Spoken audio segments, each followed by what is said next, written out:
तो बीजेपी कह रही है, लेकिन दरअसल भाई के तौर पर नजर नहीं आते हैं वो लोग जो दीदी और दीदी कहकर ममता बनर्जी पर तंज कसते हैं। इस तरह की भी बातें हो रही हैं यहाँ पर। चित्रा जी, अभी सौरभ स्पेक्टर ने सही कहा कि जो नड्डा फड्डा खड्डा बोलता है, दैत्य दानव धृतराज दुर्योधन रावण बोलता है, वो यहाँ तो दीदी कहा जा रहा है। दीदी के कहने की टोन पर आपत्ति है, शब्द चाहे जैसे मर्जी इस्तेमाल करने हैं ममता बनर्जी। और उन्होंने कहा से कि बहन भाई का रिश्ता नहीं है, ये विरोधी तो वो भी है ना।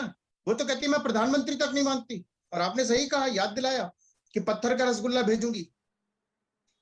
ममता बनर्जी के पास अब कोई मुद्दा नहीं बचा। वो एक तरफ चंडी पाठ करती हैं, दूसरी तरफ कहती हैं सारे मुसलमान इकट्ठे हो जाओ, कोई डिवाइड नहीं आ रहा। जिस तरीके की बंगाल की जनता से उनको जो रिस्पांस मिल रहा है, जिस तरीके का उनके प्रति विरोध साफ झलकता है, उससे ममता बनर्जी का परेशान होना, चिढ़ना बड़ा सामान्य सी बात है।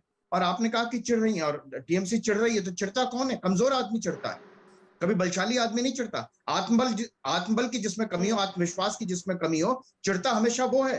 और प्रधानमंत्री नरेंद्र मोदी को पहली बार दीदी नहीं कह रहे हैं, हमेशा दीदी कह करके उनको संबोधित करते हैं और इसी तरीके से कहते हैं। और मंच पर जिस तरीके से संबोधन किया जाता है उसी तरीके से कर रहे हैं।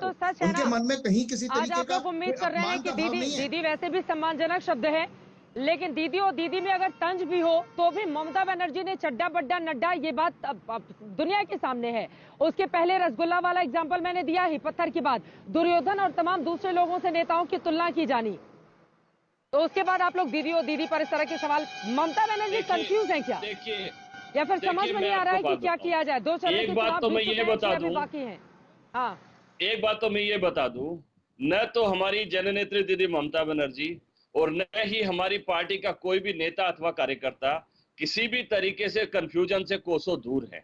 बंगाल की जनता आगामी पिछले 2 चरण में और आगामी 6 चरणों में जो वोटिंग करने जा रही है, भारतीय जनता पार्टी को उसकी जगह का पता चल जाएगा।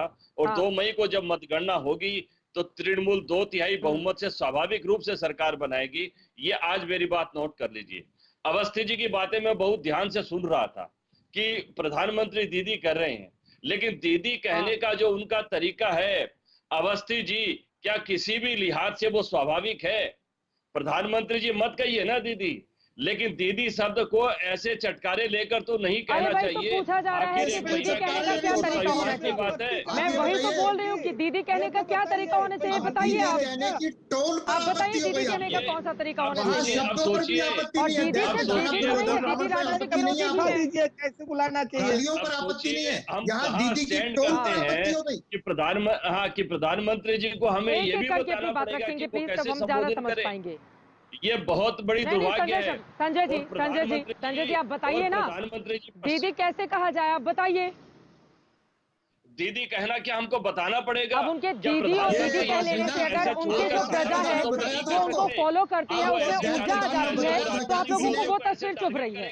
आप सीधे बोलिए, जो बीजेपी आरोप लगा रही है। और इसके गहरे में जाएंगे तो बहुत सी ऐसी बात निकलेगी। मैं नहीं चाहता कि कम से कम प्रधानमंत्री जी के प्रति कोई भी ऐसे शब्दों का प्रयोग करे जैसा वो करते रहे। कहाँ से सीख के आए थे? आज आप कह रहे हैं आप हमें बताएं कैसे बोलना है, हम बताएंगे आपको। तो आप ये कहाँ से सीख के आए थे?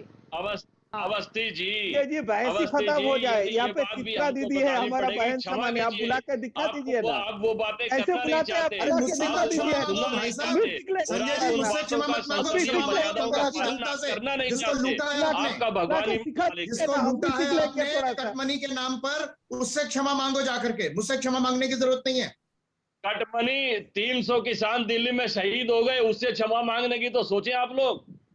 अरे मैं आपको कह रहा हूँ कि आप क्षमा मुझसे, आप कह रहे हो कि अवस्थी जी आप क्षमा करो, मैंने कहा मुझसे क्षमा मत करो, मुझसे क्षमा मत मांगो। बंगाल की जनता को जो लूटा है ना आपने, जो टेप में दिखाई दे रहा है, जो ऑडियो टेप पाए हैं, उनके बारे में भी कुछ कहेगी ना?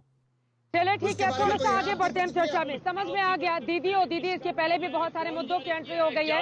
नेताओं को मुद्दा चाहिए एक दूसरे को घेरने के लिए। थोड़ा आगे बढ़ते हैं। सौरभ सिकदर जी, ठीक है सर, हो गई आपकी बात। सौरभ सिकदर